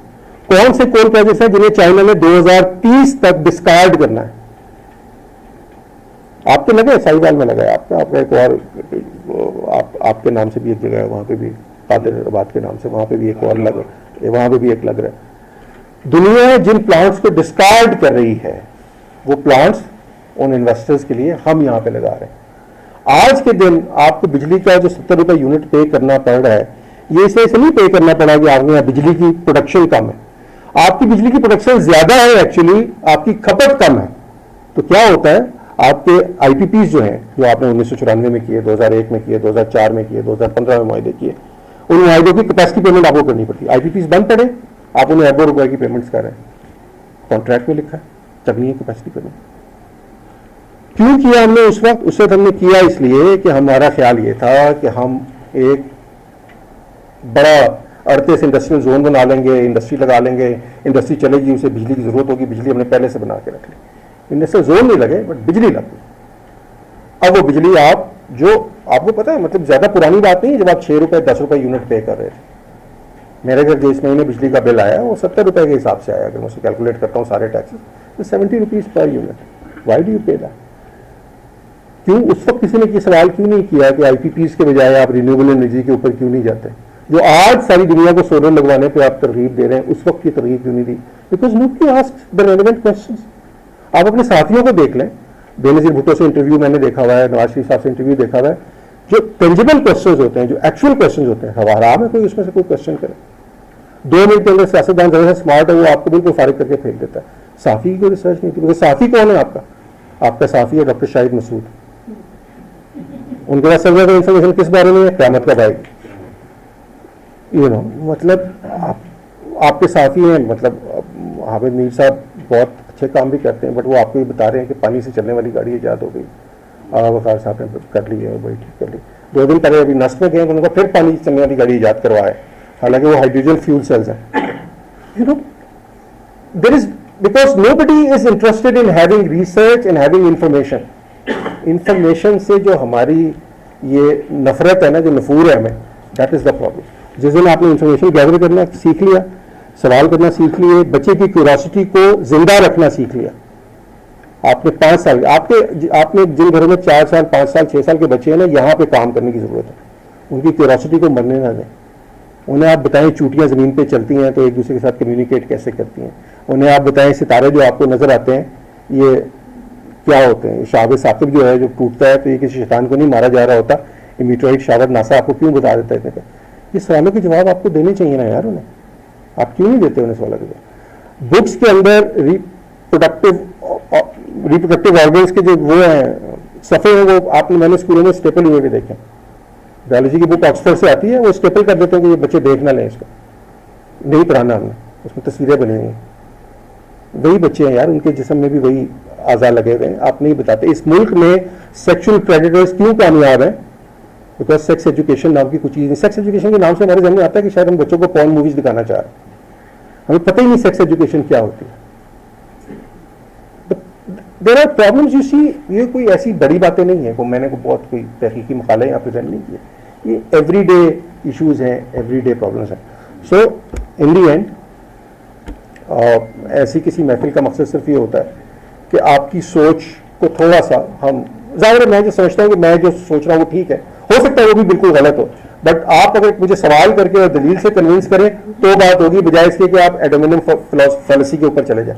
हमारे यहाँ ना मंतकी मुखालतों का बहुत मसला है, आप ये नहीं सुनते कि क्या कहा जा रहा है, आप ये सुनते हैं कौन कह रहा है, और अगर वो कौन आपको पसंद नहीं है तो आप उस कही हुई बात को भी मुस्तरद कर देंगे। कही हुई बात किसी की भी ठीक हो सकती है, हत्ता कि साहिल अदीम की भी ठीक हो सकती है, तो कही हुई बात को उसके मेरिट पे जज करना सीखिए, दैट इज ऑल। अगर आप ये करना सीख लेंगे, बच्चों को थोड़ा उसकी क्यूरोसिटी जिंदा रखेंगे, तो शायद क्रिटिकल थिंकिंग इस मुल्क में कभी परवान चढ़ जाए। Thank you. बहुत अच्छी गुफ्तगू, और जाहिर है आप लोगों के ख्याल में और जहन में सवालात आए होंगे, और यही आज का मौजू भी है, उसमें तनकीद भी हो सकती है, आप डीपली भी निकाल सकते हैं इनकी बातों को। तो सवाल के लिए अपने हाथ खड़े करेंगे। मैं बल्कि इंडोर्स भी करता हूँ, मेरा ख्याल है क्रिटिकल थिंकिंग इनेट होती है, आपके अंदर मौजूद है। हम सारी उम्र कोशिश क्या करते हैं, उस क्रिटिकल थिंकिंग को किल करने की कोशिश करते हैं, that is what we do not try to promote it. लेकिन बच्चे के अंदर क्रिटिकल, मैं यही बात आपसे कर रहा हूँ ना, आपने बच्चे को अगर मुतमईन करना सीख लिया तो फिर क्रिटिकल थिंकिंग मरेगी नहीं। आप बच्चे को चूंकि मुतमईन नहीं करते, उसे मारने की कोशिश करते हैं, तो वहां से क्रिटिकल थिंकिंग जो है, और क्रिटिकल थिंकिंग एनिमल्स के अंदर भी शायद होती होगी। दे इवैल्यूएट कौन सा प्रे है, उसको कैसे पहुंचना है, कैसे अप्रोच करना है, क्यों करना है, वो सिखाते हैं, बट उनकी यहाँ तक है। इंसानों ने चूंकि कहानी लिखना, लफ्ज ईजाद कर लिया, कहानी लिखना सीख लिया, दास्तान बना ली, तस्वुरात भी उसके साथ बहुत से आ गए, तखय्युल भी आ गया। ये वाले सवाल भी, कायनात से मुतालिक सवाल हम 5000 साल 6000 साल से पूछ रहे हैं, लेकिन मसला ये है कि 6000 साल पहले हमने सादा जवाब घड़ा, हम आज भी उसी सादा जवाब को मानने को तैयार है, ये मसला। देखिए इखलाकी फ्रेमवर्क जो है ना, वो अगेन कोई ऐसी चीज़ नहीं है कि उसको सिर्फ किसी एक चीज़ के साथ जोड़ दिया जाए। हमारी सकाफत, हमारा मजहबी तशख़्ख़ुस और हमारे यहाँ जो कबायली कल्चर है, वो इखलाकियात की किसी न किसी तरह की तश्कील करता है। बात यह कि क्या उस इखलाकी फ्रेमवर्क को हम क्वेश्चन करने को या चेंज करने को तैयार है, वो नहीं तैयार है। यहाँ पे आपके एक बलोच सरदार ने खड़े होकर असम्बली के अंदर कहा था कि कारी करना हमारा कल्चर है, इखलाकी तौर पे उसको डिफेंड किया था असम्बली के अंदर, और किसी ने उस पर बात नहीं की थी। पहली बात यह कि ताबीर चेंज नहीं हो रही, वो जो मानने वाले हैं वही यही मानते हैं। आपको मैं यूथ क्लब के क्लिप्स दिखा दूंगा जो वो कह रहे हैं कि कुछ जो है वो शाहब साकिब होते हैं जो ज़मीन पर गिरे होते हैं, उसमें से कुछ होते हैं जो शैतान को मारने के लिए ही इस्तेमाल होते हैं, वो आपको नहीं पता कौन सा है, तो ताबीर तो वो मानी जा रही है। देखिए सवाल असल क्या है, इंसान की अगर आप तारीख देखें ना, तो इस्लाम के आने से भी 1000 साल पहले सिविलाइजेशन मौजूद थे, फलसफा लिखा जा रहा था, साइंस प्रोग्रेस कर रही थी, सवालों के जवाब ढूंढे जा रहे थे। सवाल इंसान के जहन में उस वक्त भी थे जब उसने सही तरह बोलना सीखा नहीं था। आप सवाल करते हैं, उसके मुख्तलिफ लोग मुख्तलिफ जवाब देने की कोशिश करते हैं। एक ज़हीन आदमी और एक बेवकूफ़ आदमी के अंदर यही फ़र्क है कि ज़हीन आदमी जो जवाब दिया जाता है उस जवाब को परखने की कोशिश करता है और देखता है कि इस जवाब में कितनी सच्चाई हो सकती है। अगर उस ज़हीन आदमी को आप कहें कि चूंकि तुम सवाल कर रहे हो इसलिए तुम जाहिल हो, तो फिर सवाल कैसे होगा? तो हमने ये भी आपकी हिस्ट्री में है कि जो शख्स सवाल करेगा उसको जाहिल कहा गया, ये मसला है।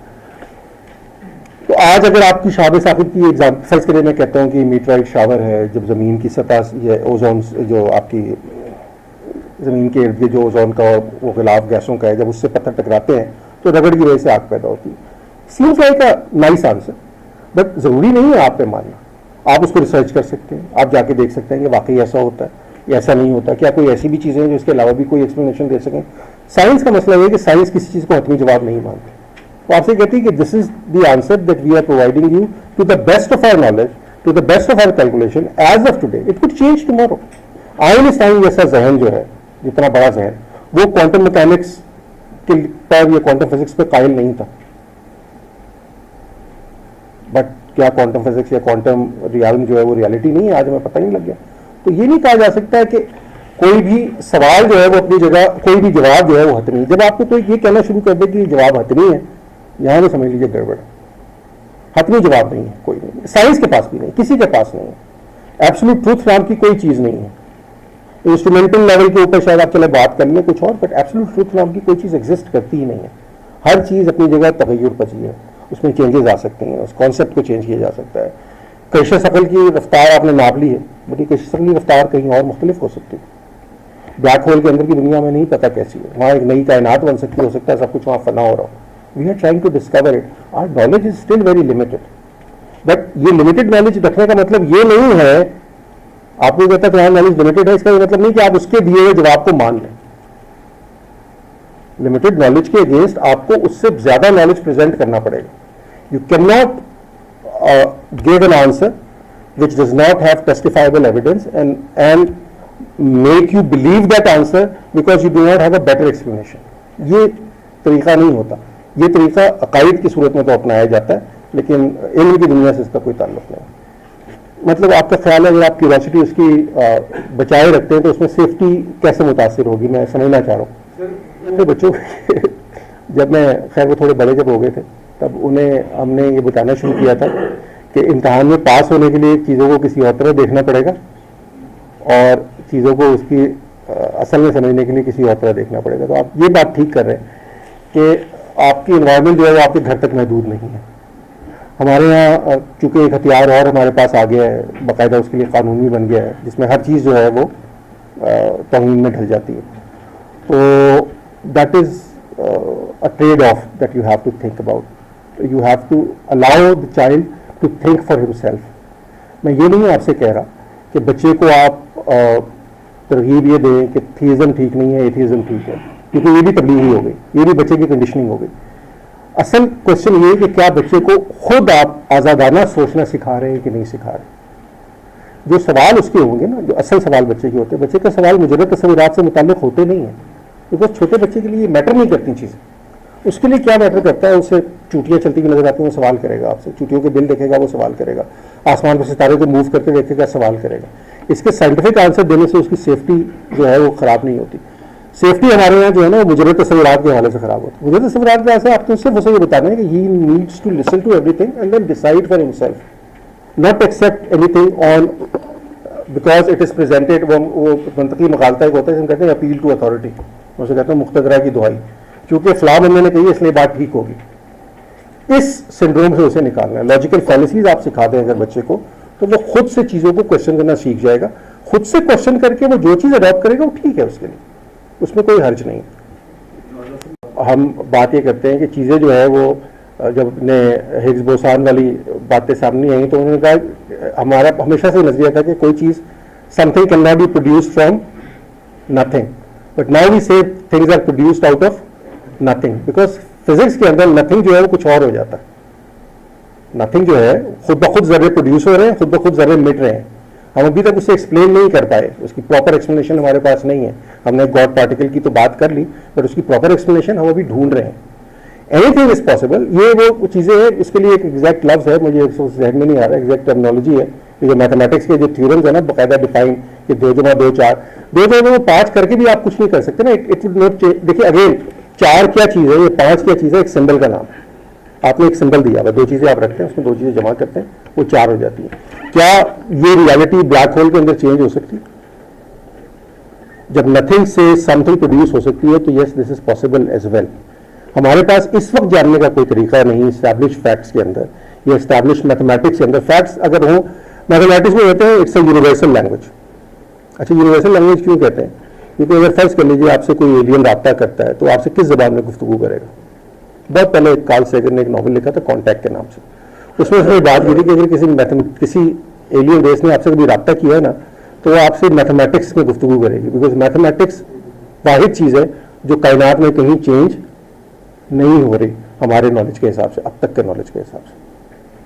तो mathematics is a universal language and alien can actually talk to you in mathematics because your mathematics and his mathematics would be the same, it won't be different because we have no way of knowing physical concepts, physical laws जो हैं वो change हो जाते हैं, constantly रहते हैं। जी जी जी please please. देखिए हमारे यहाँ दो तीन मसाइल हैं। एक तो पहली बात यह कि गार्बेज इन गार्बेज आउट वाली बात है। यूनिवर्सिटी में जो प्रोडक्ट आ रही है वो आपके उन्हीं प्राइमरी स्कूल और सेकेंडरी स्कूल से आ रही है जिसकी तरफ आपकी कोई तवज्जो नहीं है किसी किस्म की। दुनिया भर में आप यूनिवर्सिटी के टीचर बन सकते हैं लेकिन स्कूल के टीचर नहीं बन सकते जब तक आपने एजुकेशनल रिलेटेड डिप्लोमाज नहीं किए हुए। हमारे यहाँ बिल्कुल उल्टा काम है, जो कोई नहीं बन सकता हमारे यहाँ कहते हैं वो टीचर बन जाता है। ये मैं इसलिए कह सकता हूँ कि मैं खुद भी टीचर रहा हूँ। एक तो ये मसला। दूसरी बात ये कि जो रैंकिंग वाली है ना बहुत आर्बिट्रेरी है। मेरा ख्याल है पिछले साल ही शायद बनर्जी साहब के दौर में उन्होंने इसको मुअत्तल कर दिया। उसकी बुनियाद उन्होंने बनाई थी रिसर्च पेपर कौन सी यूनिवर्सिटी कितने पब्लिश कर रही है। रिसर्च पेपर किस तरह पब्लिश होते हैं यूनिवर्सिटीज़ में वो आपके इल्म में है, और जिन प्रोफेसर्स के नाम पे पब्लिश होते हैं वो भी आपके इल्म में है। मैं उसमें बात नहीं लेना चाहता, मेरे नाम से जानता हूँ लोगों कैसे होते हैं। उन रिसर्च पेपर्स का इम्पैक्ट क्या है वो भी आप हम सबको पता है। HEC बेस्ट टीचर अवार्ड देती है हर साल। आपको पता है बेस्ट टीचर कौन है? जिसने सबसे ज़्यादा रिसर्च पेपर पब्लिश किए हैं पिछले साल। अब टीचिंग एक बिल्कुल डिफरेंट कहानी है। रिसर्च पेपर पब्लिश करना एक बिल्कुल डिफरेंट कहानी है। ये दुनिया का प्रॉब्लम है, पाकिस्तान का सिर्फ नहीं है। पब्लिश और पैरिश वाली फिलॉसफी जो है वो दुनिया की तमाम यूनिवर्सिटीज़ में है। तो एकेडमिशियंस और प्रोफेशनल्स के दरमियान हमेशा ठनी रहती है। लेकिन जो स्टैंडर्ड्स हैं हमारे इसके ऊपर, जो जिनसे मुझे कोई ख़ास इत्तेफाक नहीं है, उन स्टैंडर्ड्स के ऊपर भी हमारे यहाँ ग्रोथ कैसे होगी आपने समझा। पहली बात ये कि आपके पास ना अच्छा टीचर आ रहा है, ना अच्छी फैकल्टी आ रही है, और तीसरी सबसे बड़ा मसला है कि आपके पास रिसोर्सेज नहीं है, रिसोर्सेज श्रिंक हो रहे हैं। पंजाब हायर एजुकेशन कमीशन इस प्रपोजल पर गौर कर रहा है कि जो सूबाई हायर एजुकेशन कमीशन है वो बंद कर दिया जाए। We are at that level. तो हमें संवारना नीचे से था ना, हमने नीचे से नहीं संवारा, हमने ऊपर से संवारने की कोशिश की। That has fall, this is the price you pay. Alienation is one of the prices that you pay. जो ज़्यादा सोचने वाला शख्स होता है, ज़्यादा सवाल करने वाला शख्स होता है, बहरहाल वो किसी ना किसी मौके पे तन्हा रह जाता है। This happens. सो आपने फैसला करना ना, ये हमेशा ज़िंदगी में ना कॉस्ट एंड बेनिफिट एनालिसिस होता है। हर चीज़ की एक कॉस्ट होती है और उसमें एक बेनिफिट होता है। जब तक बेनिफिट कॉस्ट को आउटवे कर रहा है आप वो काम करते हैं, जब नहीं कर रहा तब आप काम करना छोड़ देते हैं। तमाम इंसानी अमल इसी बुनियाद पर होता है। कोई भी काम आप कर रहे हैं ना, आप हमेशा कॉस्ट बेनिफिट एनालिसिस कर रहे हैं ऑलवेज, जिसे हम प्राइस वैल्यू कंपैरिजन भी कहते हैं। So there is a price that you pay and there is a value that you generate. As long as the value is more than the price you are willing to pay that price. लेकिन जब वो नहीं रहती then you let go of that. मतलब one of the fundamental reason जरूर है, लेकिन it changes from society to society और segments of society, but it is a very important reason.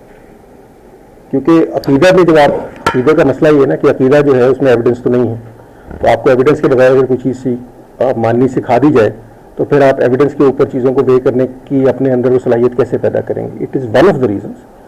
मैं ये नहीं कहता कि सबसे इंपॉर्टेंट रीजन है।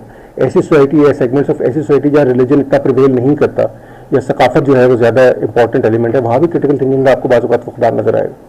तो it is possible, it is one of the important reason. Saying कि religion is the only reason is probably over stretching it. अच्छा टीचर है, बहुत कॉम्प्लेक्स क्वेश्चन है कि अच्छा टीचर क्या होता है। हमें अब पहले मैं दूसरे सवाल का आपका जवाब देने की कोशिश कर लेता हूँ। हमें बहुत दफ़ा ना हमारे स्टूडेंट्स से शिकायत करते हैं कि आप हमारे लेवल पे आके बात नहीं करते।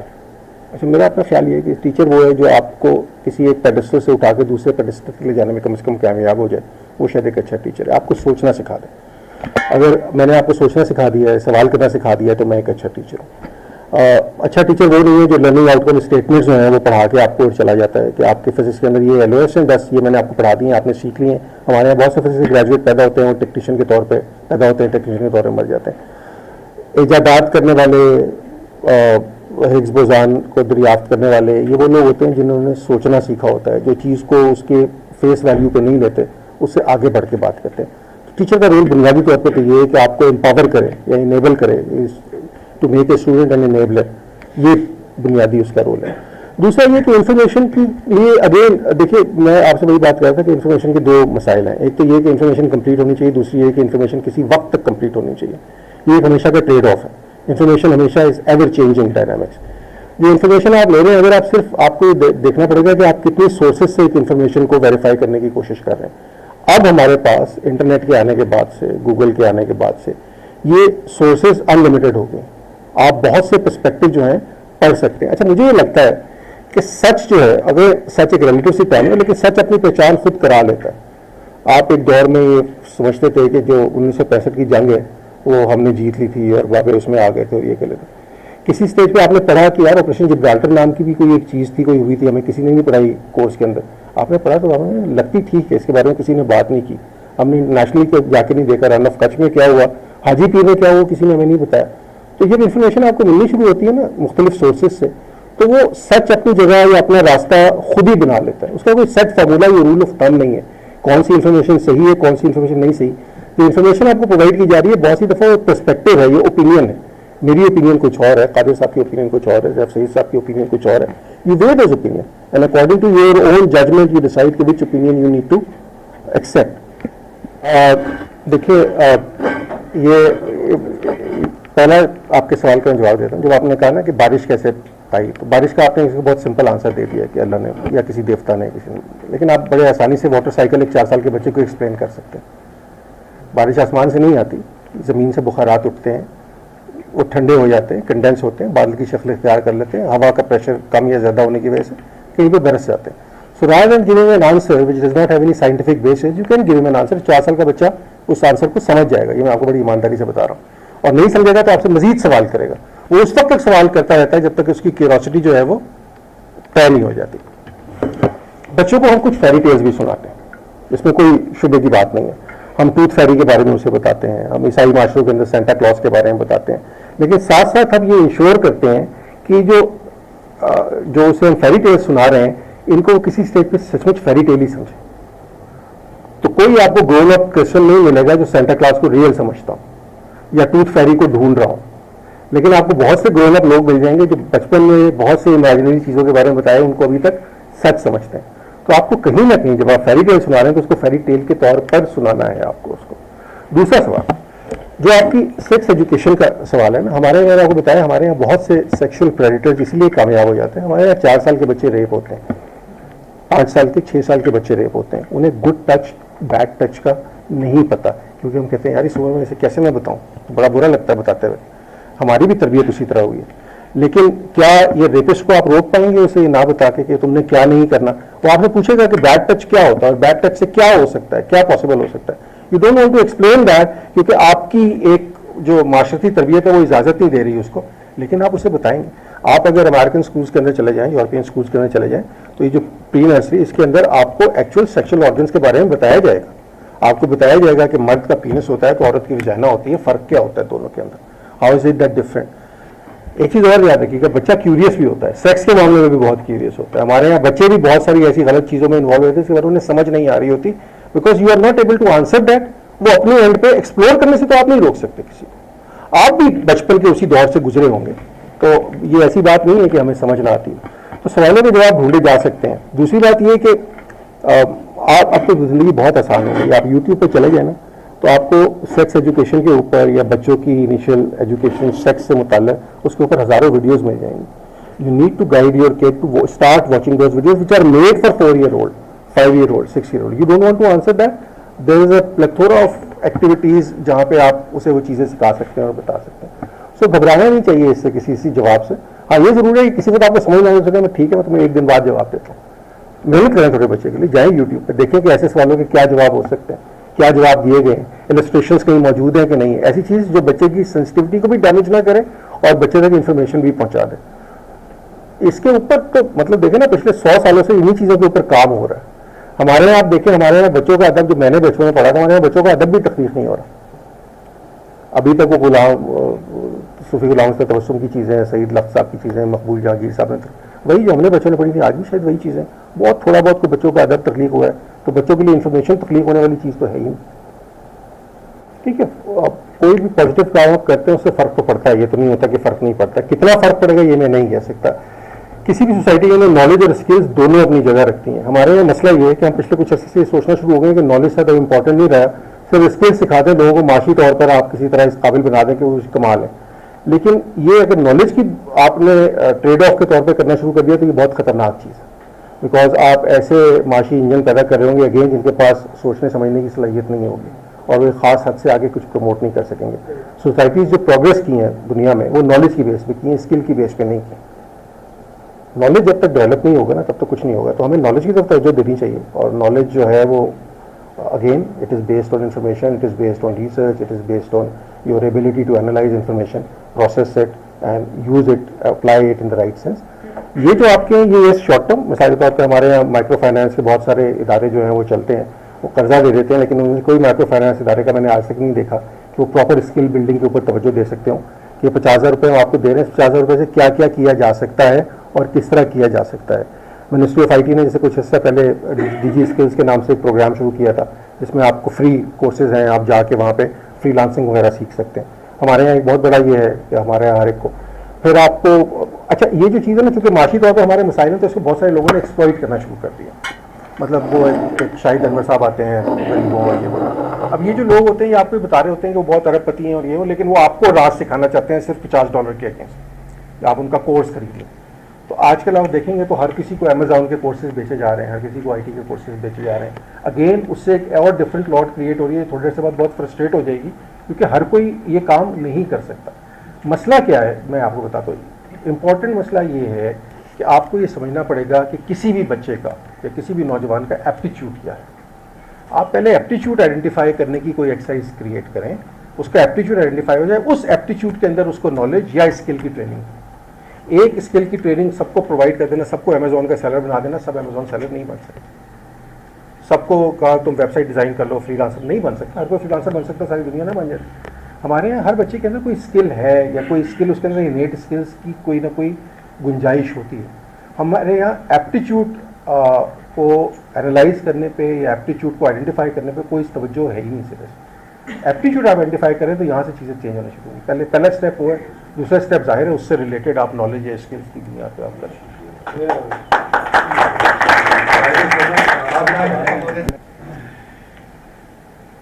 बहुत शुक्रिया जनाब, आपका शुक्रिया कि आपने मुझे सदारत के लिए बड़े गैर मुतवक्किल तौर पे मदऊ किया, और अंजुमन का भी शुक्रिया कि उन्होंने एक ना मुख्तलिफ और एक थाटफुल प्रोग्राम जो है वो मुनक्किद करवाया। और हाशिर साहब, इनकी मैं जुर्रत इजहार को दाद देना चाहूँगा कि बहुत सारी बातें जो बहुत सारे लोगों के शायद दिलों में या जहनों में होती हैं, तो ये उसको बिल्कुल धड़ल्ले से और खुलेआम उसको कहने की हिम्मत रखते हैं, तो इनके लिए तालियां एक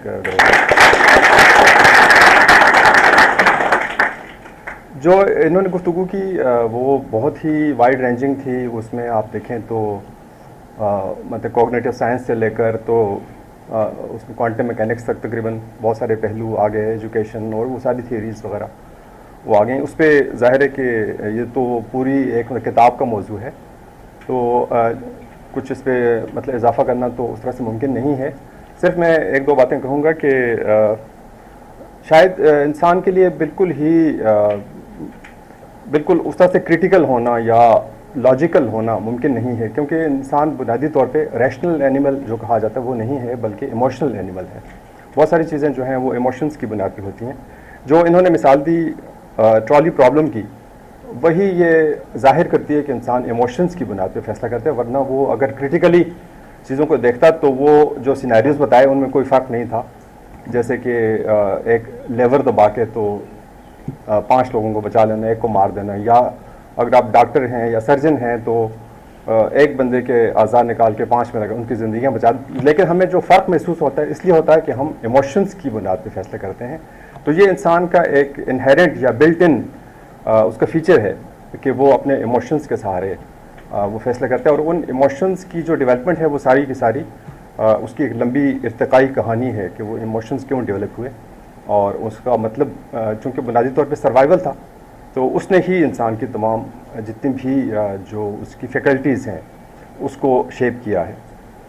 तो दूसरा एक इन्होंने थोड़ा सा एक पेसिमिज़म मुझे नज़र आया कि शायद जो इन्होंने टनल की बात की कि जो हमारा टनल विज़न है और उसमें से ट्रॉली ही आती नज़र आ रही है, तो मैं इससे थोड़ा इख्तलाफ करूँगा, क्योंकि इस तरह की नशस्तें और ये बहस और गुफ्तगू जो है यही एक मिल के हमें थोड़ा सा आगे बढ़ा रही है। जो हम अगर हिस्टोरिकल ट्रेंड्स देखें तो पिछले 50 साल, 75 साल या 100 साल में देखें तो हमारा माशरा जो है वो काफ़ी उसकी मतलब ट्रेजेक्ट्री जो है वो एक डेवलपमेंट की साइड पे जा रही है।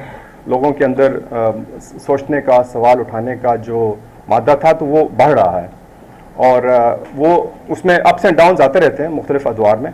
जैसे मजमूई तौर पे अगर आप देखें तो आपके लिविंग स्टैंडर्ड्स जो हैं वो बहुत बेहतर हुए पिछले 100 साल के मुकाबले पर। अगर आप देखें आपके दादा या परदादा जिस हालत में रहते थे आप उससे बहुत ज़्यादा बेहतर हैं। तो उसी तरह से जो हमारी सोचने की जो सलाहियत है या जो हमारी जो मतलब क्रिटिकल थिंकिंग है वो भी स्लोली बढ़ रही है, और उसमें हुकूमतों का तो वो तो मैं इनसे इत्तेफाक करूँगा कि कोई रोल या कोई नज़र नहीं आता कि वो कोई किरदार अदा करेंगी, लेकिन मजमूई तौर पे मुआशरा जिस समत में बढ़ रहा है तो उसमें थोड़ी सी हमें उम्मीद की रोशनी किसी हद तक नज़र आती है। और उसमें फिर ये आपके सोशल मीडिया और जो आर्टिफिशियल इंटेलिजेंस है और जो इंटरनेट और दूसरी टेक्नोलॉजीज़ हैं वो भी अपना मतलब रोल प्ले कर रही हैं। तो अभी जो मतलब बच्चा बहुत सारी चीज़ें वो आपसे पूछता है, जब वो आपसे मुतमईन नहीं होता तो वो उसको मतलब गूगल कर लेता है। तो मेरे बच्चे हैं, एक की उम्र 5 साल है, एक की 6 साल है, तो वो मुझसे कोई चीज़ पूछते हैं, अगर वो मुतमईन नहीं होते तो वो कहते हैं नहीं हमें गूगल करके बताओ, और वो गूगल जवाब अगर देगा तो उसको ज़्यादा बेहतर उसको मानते हैं। और जो आपने सवाल किया या दूसरे लोगों के भी सवाल थे कि बच्चे को कैसे समझाएं, तो उसमें भी आप जो जदीद टेक्नोलॉजी है उसकी हेल्प ले सकते हैं। मिसाल के तौर पे चैट जीपीटी अगर आप लोग इस्तेमाल करते हैं, वो अंग्रेज़ी में तो है ही, साथ में उर्दू में भी, अगरचे उसकी उर्दू इतनी अच्छी नहीं है, लेकिन आपसे अगर कोई बच्चा सवाल पूछ रहा है और आपको समझाना मुश्किल हो रहा है, जैसे मतलब बारिश जो है कहाँ से आती है या इस तरह की चीज़ें हैं, तो आप उससे कहें कि मुझे इस तरह से बताओ जैसे मेरी उम्र 5 साल है, 5 साल के बच्चे की तरह मुझे समझाओ, explain to me like I am 5। तो वो आपको चैट जीपीटी या दूसरे इस तरह के जो एआई जो दूसरे मॉड्यूल्स हैं वो आपको 5 साल की उम्र पे, 7 साल की उम्र, 10 साल, जितनी आप उसको बताएंगे उस लेवल पे वो आपको बता देगा। तो उस तरह से आप अपने बच्चे को बहुत सारे जो चीज़ें हैं, बहुत सारे कॉन्सेप्ट्स हैं, तो वो उनको समझा सकते हैं। तो एक बार फिर हाशिर साहब को बहुत बहुत शुक्रिया कि उन्होंने इतना वक्त दिया और इतने उन्होंने सवाल उठाए, और मुझे उम्मीद है कि हम सब ने इससे बहुत कुछ सीखा होगा। शुक्रिया।